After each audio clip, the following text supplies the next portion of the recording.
ఉన్నారను బీసీలను కులగణనకు సంబంధించి ఎక్కడ కూడా సమగ్రమైన నివేదిక లేదని ఒక ఉన్నటువంటి ఒక నిపుణుల అంచనా అంటే ఎక్కడ కూడా. కానీ ఈసారి కాంగ్రెస్ ప్రభుత్వం ఇక్కడ తెలంగాణలో అలాంటి రిపోర్ట్ ఒకటి సమగ్రంగా తయారు చేయబోతుంది. ఎందుకంటే ఇక్కడ కూడా ఒక క్లారిటీ ఇచ్చినటువంటి పరిస్థితి, నిరంజన్ క్లారిటీ ఇచ్చారు.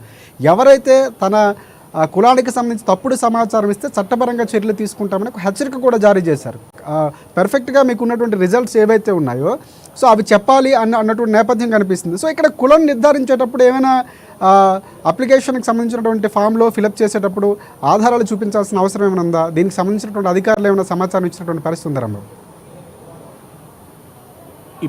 ఇప్పటివరకు అయితే రేపటి నుండి ప్రారంభం కాబోయేటువంటి ఈ కులగణనకు సంబంధించినటువంటి సర్వే విషయంలో ఇప్పటికే అధికారులు ఇంటింటికి వెళ్ళి ఒక స్టిక్కరింగ్ చేసి అక్కడ ఇల్లును కూడా కులగణన చేస్తున్నట్లు గుర్తించడం జరిగింది. ఇప్పటికే వాళ్ళకు కొన్ని సంకేతాలు కూడా ఇచ్చినటువంటి పరిస్థితి, ఎక్కడ కూడా ఎలాంటి తప్పుడు సమాచారం ఇవ్వకూడదని చెప్పేసి కూడా చెప్పినటువంటి పరిస్థితి. 75 పైగా అంశాలు ఉండేటువంటి అవకాశం ఉంది. కాబట్టి గతంలో బీఆర్ఎస్ సర్కార్ ఉన్నప్పుడు సమగ్ర కుటుంబ సర్వే చేసింది. ఆ సర్వేకి సంబంధించినటువంటి అనేక అంశాలని సేకరించిన కానీ దాన్ని ఎక్కడ కూడా బహిర్గతం చేయనటువంటి పరిస్థితి ఉంది. ఆ తర్వాత ఇప్పుడు కాంగ్రెస్ సర్కారు ఈ యొక్క కులగణన చేపడుతున్నటువంటి నేపథ్యంలో దేశంలో ఎక్కడ లేని విధంగా ఈ కులగణన చేస్తున్నటువంటి పరిస్థితి ఉన్నది. కాబట్టి ఈ కులగణనకు సంబంధించినటువంటి అంశంలో ప్రధానంగా బీసీలకు సంబంధించినటువంటి ఈ యొక్క కులగణనకు సంబంధించినటువంటి అంశం పైన రాష్ట్ర ప్రభుత్వం అయితే ఒక క్లారిటీతో ముందుకెళ్తా ఉన్నది. ఇటు ఎస్సీలకు సంబంధించి కానీ ఎస్టీలకు సంబంధించి కానీ ఈ యొక్క కులగణనకు సంబంధించినటువంటి అంశంలో ఎక్కడ కూడా తప్పుడు సమాచారం ఇచ్చినా కానీ చట్టపరమైనటువంటి చర్యలు తీసుకుంటామని ఇప్పటికే చెప్పినటువంటి పరిస్థితి ఉన్నది.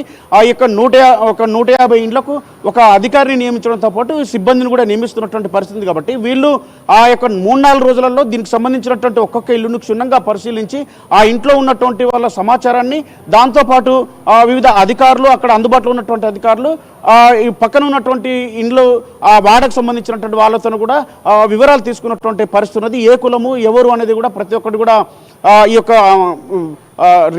ఈ యొక్క గణనలో మొత్తం కూడా పొందుపరిచేటువంటి అవకాశం కనపడుతూ ఉంది. కాబట్టి ఇలాంటి వాడు ఎవరైనా తప్పుడు సమాచారం ఇస్తే వాళ్ళపైన చట్టపరమైన చర్యలు మాత్రం తీసుకున్నటువంటి అవకాశం ఉంది. కాబట్టి ఈ యొక్క రాష్ట్రంలో తీసుకున్నటువంటి ఈ యొక్క కులగణనకు సంబంధించినటువంటి అంశాన్ని మాత్రం తెలంగాణ ప్రభుత్వం తీసుకోబోయేదాన్ని కేంద్రం మొత్తం అంటే కాంగ్రెస్ పార్టీ కూడా దేశానికే రోల్ మోడల్గా చూపించేటువంటి ప్రయత్నం చేస్తూ ఈ ప్రజల్లోకి వెళ్ళాలని చెప్పేసి బీసీలను, ఎస్సీలను, ఎస్టీలను తమ వైపు మలుచుకునే విధంగా ఒక ప్రయత్నం అయితే చేస్తున్నది రాజశేఖర్. అంటే ఇక్కడ తెలంగాణ రాష్ట్రం అనగానే హైదరాబాద్ లాంటి ప్రాంతంలో వివిధ రాష్ట్రాల నుంచి వచ్చి స్థిరపడిన వారు ఉన్నారు, చాలా ఏళ్ళుగా ఉన్నటువంటి వారికి సంబంధించి కులగణనలో చాలా అంశాలు అంటే పక్క రాష్ట్రాలతో పోల్చుకున్నప్పుడు కొన్నిసార్లు మారుతుంటాయి. అక్కడ ఓసీ ఉంటే ఇక్కడ బీసీ గాను, లేకపోతే అక్కడ బీసీ ఇక్కడ ఓసీ, ఇలాంటి చేంజెస్ కూడా ఉంటాయి. దీనికి సంబంధించి ప్రత్యేకంగా ఏమైనా కాలమ్స్ ఉండే అవకాశం ఏమైనా మనం చూడొచ్చు అంటారా? అంటే ఇక్కడ ఉన్నటువంటి చాలా వరకు రేషియోలో చూసుకుంటే బయట ఉన్న ప్రాంతాలు కూడా స్థిరపడి ఇప్పుడు వారు కూడా స్థానికులుగా మారినటువంటి సందర్భాలు ఉన్నాయి. సో వారికి సంబంధించి ఎలాంటి నివేదికలు ప్రత్యేకంగా వారికి కోలమ్స్ ఏమైనా ఏర్పాటు చేసినటువంటి పరిస్థితి ఉందా?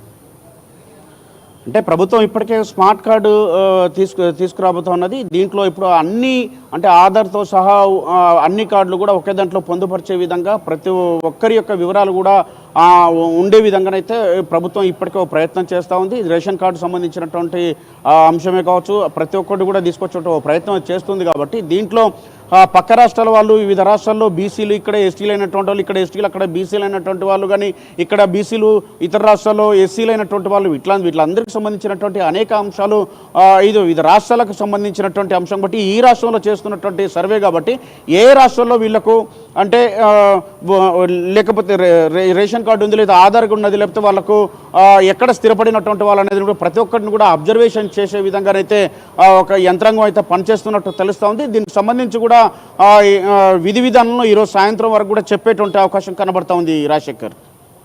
దీంతో పాటు ఓన్లీ కేవలం కులానికే పరిమితి కాకుండా వారి ఉన్నటువంటి స్టేటస్ ఏదైతే ఉందో అంటే ఆర్థికంగా, సామాజికంగా వారు ఎంత వెనకబడతారంత ఉన్నారు, వారికి ఉన్నటువంటి ఫెసిలిటీస్ ఏమున్నాయి, లేకపోతే సొంత నివాసం ఉందా, ఇవన్నీ కూడా లెక్కేసే అవకాశం కనిపిస్తుంది. సో దీనికి సంబంధించి ప్రామాణికంగా వారికి సంబంధించినటువంటి ప్రూఫ్స్ ఏమైనా తీసుకునే అవకాశం ఉందా? అంటే వారికి చాలా వరకు తప్పుడు నివేదికలు వచ్చే అవకాశం కనిపిస్తుంది. అంటే గతంలో 2014 సర్వేలో కూడా ఇంతవరకు నివేదిక ఎక్కడ కూడా బయటపెట్టినటువంటి పరిస్థితి లేదు సమగ్ర సర్వే చేసినటువంటి నేపథ్యం. కానీ ఈసారి కాంగ్రెస్ పార్టీ అలాంటివి జరగకుండా